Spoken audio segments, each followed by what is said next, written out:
je vous prie d'accueillir notre deuxième conférencier ce soir, Maître Ronald F. Casa, avec sa présentation intitulée « Utilisez vos voix pour s'assurer de ne jamais arrêter de nager ». Voici Maître Ronald F. Casa. Maître Casa. Écoute, merci beaucoup. Premièrement, je suis très heureux d'être ici avec mon ami François Boileau. C'est intéressant qu'on parle de voix. Parce que s'il y a une voix qu'on ne va jamais pouvoir éteindre, le gouvernement ne va jamais pouvoir éteindre, c'est la voix de François Boileau. Parce que ce que je peux vous dire, c'est que peut-être ils ont éliminé son poste, mais l'écho de ce qu'il a dit va continuer. Finalement, on va l'entendre pour des générations à venir. Les rapports qu'il a préparés, puis François, il a référé très brièvement, mais un rapport qu'il avait écrit en 2012 était le fondement, une partie très importante de faire valoir le droit d'avoir l'Université de l'Ontario français. Donc, écoute, je remercie, je félicite François et comme je disais, on va entendre le travail qu'il a fait, son apport absolument extraordinaire à la communauté. On va l'entendre ça va être là pour des décennies. Puis je dois vous dire qu'un des plus gros moments que je trouvais où je savais que les choses commençaient à aller très bien pour la communauté franco-ontarienne, c'était le jour où on a nommé François comme commissaire. Je m'en souviens comme si c'était hier. Parce que là, je m'étais dit, puis premièrement, c'était une nomination qui était faite par un gouvernement. Puis le gouvernement avait nommé quelqu'un qui n'était pas vraiment faire la job qui devait se faire comme commissaire. On s'attendait à des grandes choses et François a fait beaucoup plus que ce qu'on s'attendait. Donc, merci beaucoup, François. Donc, ma présentation va être divisée en 4 points. C'est pas vrai, ça, François, j'ai juste dit ça. Ça va être 3 points. Le premier point va être le passé. Le deuxième point, présent. Et comme François, en effet, le troisième point, c'est le futur. Puis, Pierre Iopel qui est ici. Donc, quand j'ai vu Pierre était là, j'ai dit, mon Dieu, Pierre, je t'ai pas parlé un peu de l'Université de Sudbury. Est-ce que tu as déjà parlé à ce groupe, ces illustres membres de Toastmasters? Puis il a dit, en effet, oui, au mois de mai, il vous a parlé. Mais que finalement, on attendait les motifs de la décision du juge Gilmore lorsque Pierre vous a parlé. Donc, je vais passer un peu plus de temps pour vous expliquer les motifs et d'où finalement on est allé depuis ce temps-là. Donc, comme vous le savez sans doute, étant de Sudbury, puis quelqu'un a mentionné que Chelmsford, c'est pas loin de Sudbury. Alexandre, je pense que en effet, c'est un peu le contraire. Les gens me demandent, tu viens de Chelmsford, c'est où? Mais je dis, est-ce que tu connais Sudbury? Ils disent, ben oui. Je dis, ben Sudbury, c'est dans les banlieues de Chelmsford. Donc, c'est que Sudbury n'est pas loin de Chelmsford. Donc, écoutez, on parle de le pouvoir de la voix. Puis, ce qui se passe tout de suite, finalement, à Laurentian University, l'Université Laurentienne et l'Université de Sudbury, c'est toute une question de voix. Au début, dans 1960, ça, Pierre l'a probablement déjà partagé avec vous, l'Université de Sudbury a mis sur pied avec 2 autres universités anglophones dans une formation de l'Université de Laurentienne, Laurentian University et l'Université de Laurentienne, parce qu'à l'époque, le bilinguisme était vu comme étant la solution. Donc, il y avait 2 fédérations anglophones et l'Université de Sudbury qui datait depuis les débuts, je crois, 1914 ou quelque chose. Et eux, finalement, avaient mis sur pied l'Université de Laurentienne avec objectif très spécifique de pouvoir desservir la communauté francophone. Et pour le faire, ce qui est arrivé là, en 1960, il y a eu une loi qui a été passée et on a suspendu à l'Université de Sudbury son pouvoir de donner des diplômes, etc. Puis tout se passait à travers l'Université d'Ottawa, Laurentienne, excusez-moi. Et les choses allaient relativement très bien jusqu'au présent, qui commence finalement au mois de février 2021. Et au mois de février 2021, il y a une loi qui s'appelle le CCAA en anglais. En français, c'est le LAA, c'est la loi d'arrangement des créanciers de compagnie. Cette loi donne un pouvoir. Cette loi n'a pas été créée pour réorganiser des universités, c'est surtout dans le domaine corporatif. Et ce qui est arrivé, c'est que c'est une loi pour permettre de donner beaucoup de discrétion à un moniteur qui est nommé à la cour aux créanciers de pouvoir réorganiser une corporation qui connaît des problèmes ou finalement des défis financiers très, très sérieux. Donc, l'Université d'Ottawa, Laurentienne, excusez-moi, à la grande surprise de plusieurs, a invoqué cette loi pour tenter de se réorganiser. Dans cette loi, il y a un pouvoir absolument extraordinaire. Je dois dire, la loi est probablement la loi fédérale qui donne le plus de pouvoir à la Cour et à des créanciers dans un contexte de contrat corporatif. Donc, en vertu de cette loi, la partie, puis ici c'est l'Université Laurentienne, a le droit de mettre fin à des contrats. Elle peut décider, je vais mettre fin à des contrats. l'Université Laurentienne a annoncé qu'elle mettait fin à l'entente de fédération qu'elle avait avec l'Université de Sudbury. Donc, c'est un petit peu comme un enfant devient adulte, dit à ses parents, écoute, je ne veux plus te connaître, je ne te reconnais plus, je ne sais plus qui tu es. Ils ont mis fin. Donc, nous, finalement, on a contesté devant les tribunaux en disant, écoute, ils ne peuvent pas mettre fin, il y a juste de mauvaise foi, c'est pour toutes les mauvaises raisons. Parce que la raison qu'ils invoquaient, c'est qu'ils disaient, ils ont besoin des étudiants, ils ont besoin de l'argent, et puis il y a bien des étudiants qui préfèrent les cours de l'Université de Sudbury à ceux de la Laurentienne. Mais si on coupe le cordon de l'Université de Laurentienne et Thornlow et Huntington, bien, ces étudiants-là, ils vont venir chez nous, puis c'est nous autres qui vont avoir l'argent. Comme c'est effrayant. Il y avait de la jurisprudence qui disait, tu ne peux pas utiliser cette loi-là quand finalement, c'est simplement pour essayer d'avoir un avantage sur l'autre au lieu d'enlever ce qui t'incombe de cette loi-là. De toute façon, on s'est présenté devant la juge Gilmore. Bon, avec notre voix.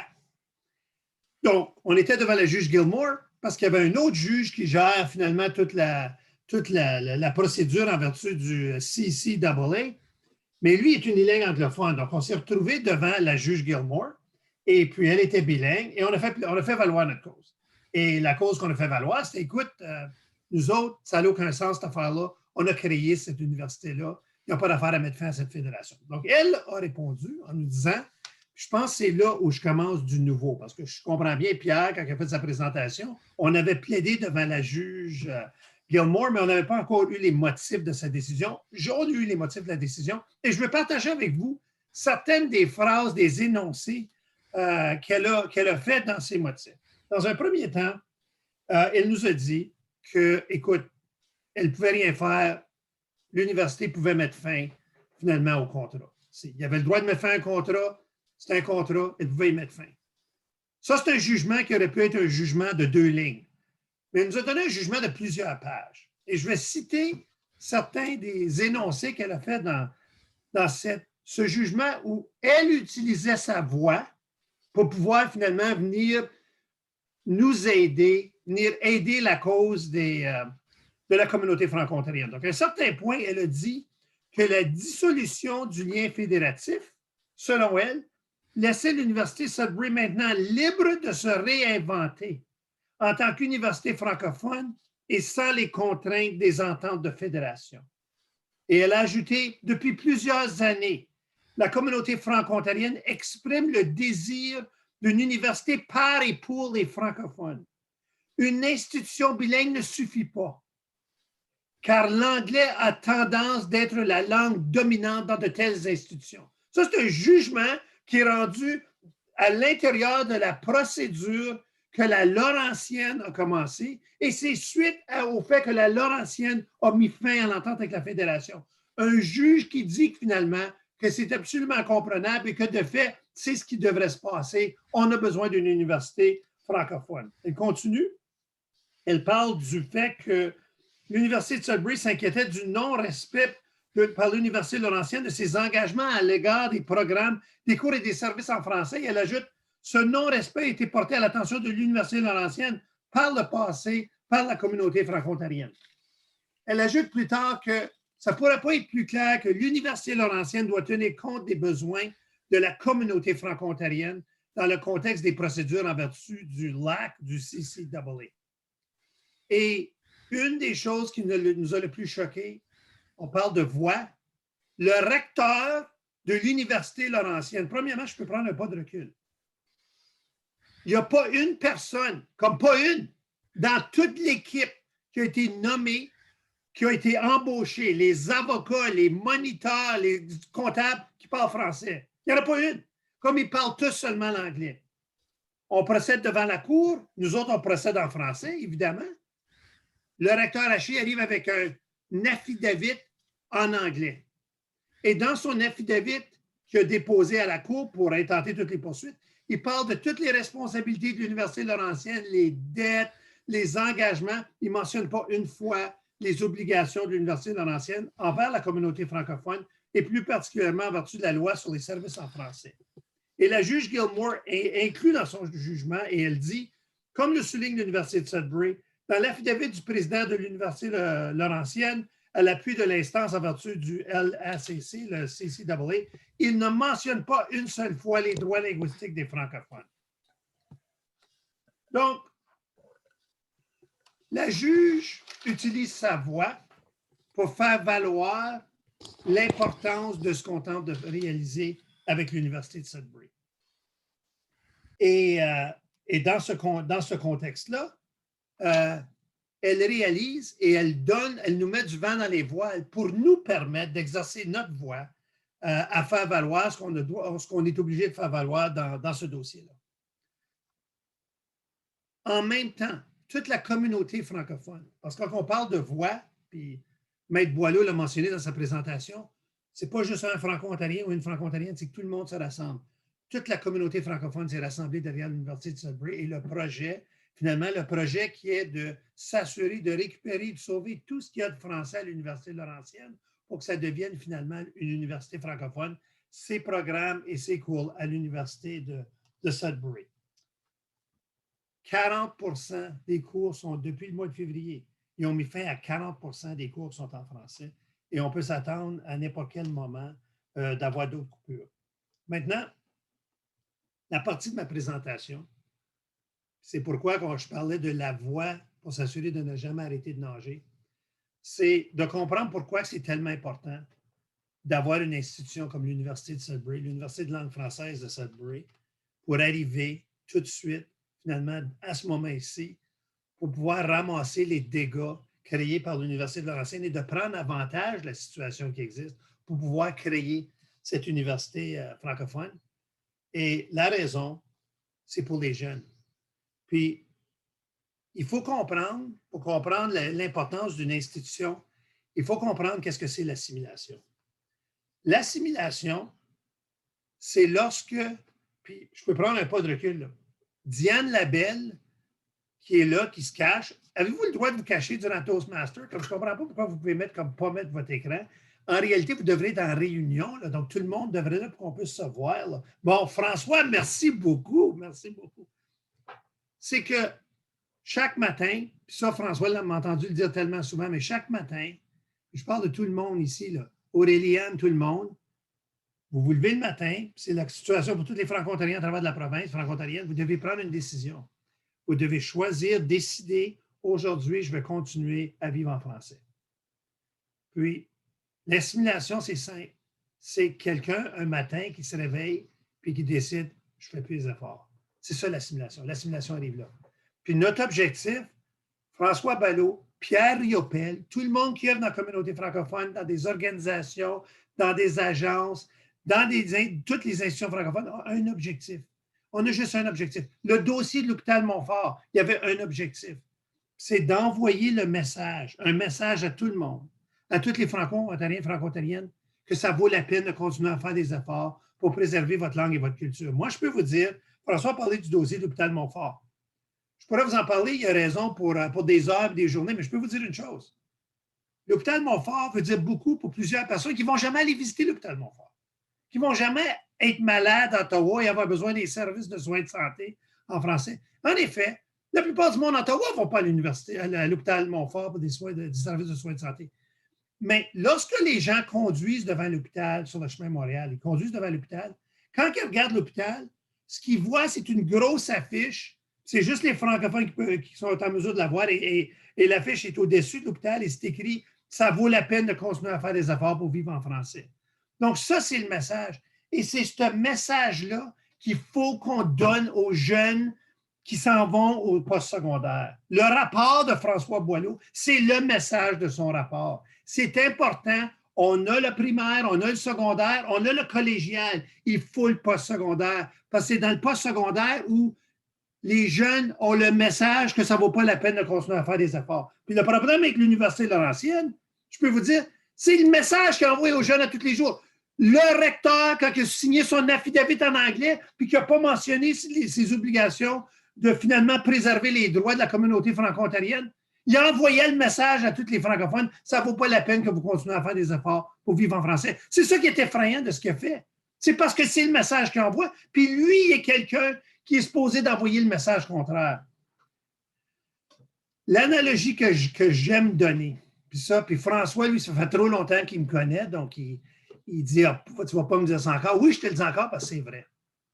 L'analogie, puis ça revient à nager. Je vous disais le titre de la présentation, ne pas perdre nos voix pour s'encourager à nager. Un franco-ontarien, une franco-ontarienne, c'est comme nager.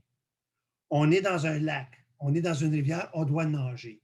On nage, on nage. Puis pendant que nous autres, on nage, ça prend un effort nager. On doit faire un effort, on doit continuer, etc. Mais les anglophones, les autres, ils se promènent en bateau. Ils n'ont pas besoin d'apprendre à nager. Ils n'ont pas besoin de nager pour survivre. La langue puis leur culture, peut-être, ils ont ça automatiquement. Nous autres, il faut faire des efforts. L'assimilation, c'est on est attiré d'aller vivre dans le bateau. Parce que c'est bien plus facile d'aller vivre sur le bateau. Parce que quand tu es assis dans le bateau, tu n'as pas besoin de faire des efforts. Des efforts, c'est comme aller quelque part puis demander des services en français puis de te faire dire I don't speak French. Là, tu dis j'aime pas ça quand on me dit ça. Puis you don't speak English? Là, tu dis peut-être que j'aimerais juste parler en anglais.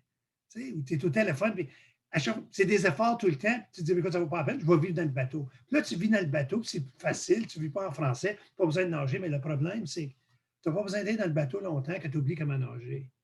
Puis quand tu oublies comment nager parce que tu es dans le bateau, tu ne peux pas enseigner à tes enfants comment nager. Donc finalement, ce n'est pas juste toi qui es assimilé, c'est tout le reste du monde qui descend, tes descendants, etc. Tout le monde est assimilé. Parce qu'une fois que toi, tu arrêtes de nager, tu oublies comment nager, tu ne peux pas apprendre à d'autres comment nager. Quand on regarde la situation, donc nous autres, l'Université de langue française de Sudbury, puis c'est sans Pierre Riopel, on serait nulle part, on ne serait pas où on est rendu maintenant.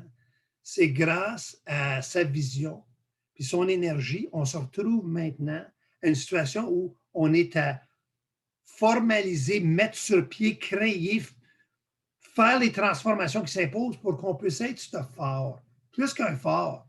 Finalement, ce qu'on va être, c'est un micro qui va crier à tous les jeunes que ça vaut la peine de continuer à vivre en français. Puis comment est-ce que ça vaut la peine de vivre en français? Quand tu peux prendre tous tes cours en français. Quand tu peux les prendre dans une institution où quand tu arrives là, tu te sens comme tu es chez vous. Tu te sens comme tu veux parler français. Ça ne prend pas d'effort. Ça prend moins d'efforts. Puis on est tous là pour s'encourager les uns les autres. Parce qu'une fois toute ta formation en français, que tu deviennes dans n'importe quel domaine où tu vas travailler, puis tu es formé à pouvoir à servir les gens en français, et tu te familiarises avec la langue, avec la terminologie, etc. Et aussi, tu t'es fait des amis. Les amis qu'on se fait au post-secondaire, c'est souvent les amis qu'on va maintenir pour presque toute notre vie.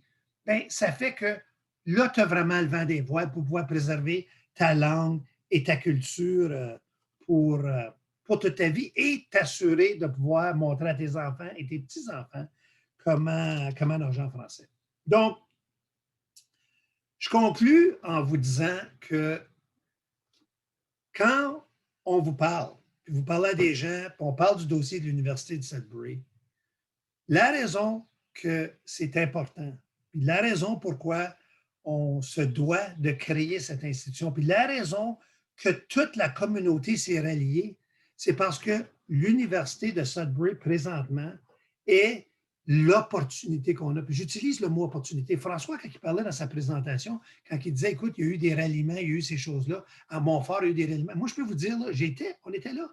Puis c'est une célébration. La communauté francophone se réunit pour célébrer. Ce n'est pas une affaire où on brise des fenêtres comme si on avait gagné la Coupe Stanley ou perdu la Coupe Stanley à Montréal. Non, c'est que c'est une célébration. Il y a du chant, il y a de la musique, il y a de la danse. C'est une célébration. Puis maintenant, on se rallie ensemble pour célébrer l'Université de Sudbury, mais surtout pour célébrer l'opportunité que nous avons de créer ou de faire la transformation qui s'impose à l'Université de Sudbury, qui a déjà subi plusieurs transformations depuis son existence, qui maintenant doit se transformer dans cette université de langue française de Sudbury. Et moi, ce que je vous dis à chacun de vous, parce que chacun de vous, vous êtes ici, vous avez une voix, je vous recommande fortement d'utiliser votre voix dans un temps pour ne pas vous gêner, de laisser les gens savoir ce que l'université, Laurentian University, l'Université de Laurentienne fait.